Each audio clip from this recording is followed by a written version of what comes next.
A big fine or jail time. Right now, the owner of a Colorado ice cream truck company is looking at serious consequences for operating without a license.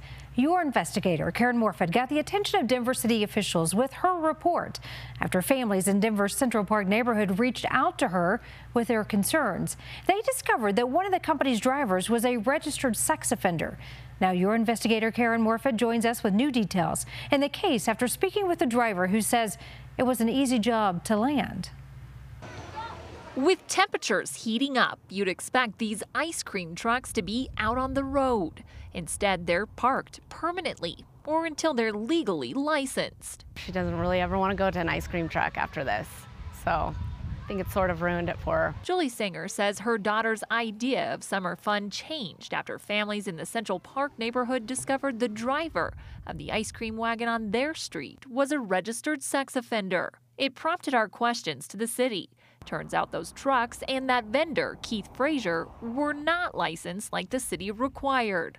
I didn't deceive anybody on an application. Whatever they asked me to put down, I put down. I'm not afraid of my past. That's Keith Frazier, the ice cream truck driver. He claims the company never mentioned needing a vendor license. All these things are new to me. Denver Excise and Licensing spokesman Eric Escudero says the requirement is in place for this exact reason. We want to make sure anyone who's working with kids that they've had the proper background check. Frazier pled guilty to indecent exposure involving a child in 1996, a misdemeanor that landed him on the sex offender registry. He was caught masturbating in front of the little girls he was babysitting and stealing their underwear. In 2002, a burglary conviction landed him in prison. In that case, he was found guilty of breaking into the home of a young girl and stealing her underwear. He says the concerns about him being in the ice cream truck are unfounded. I've worked hundreds and hundreds of days in that time. Don't you think that if I was this terrible guy luring kids into the back of my truck or whatever, that somewhere along the line in 3 years, somebody would have said something?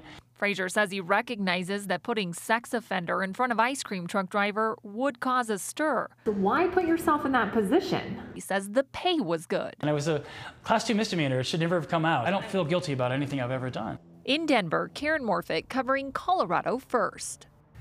Now, we were unable to reach the company's owner for a comment, and the case is now in the hands of the city attorney.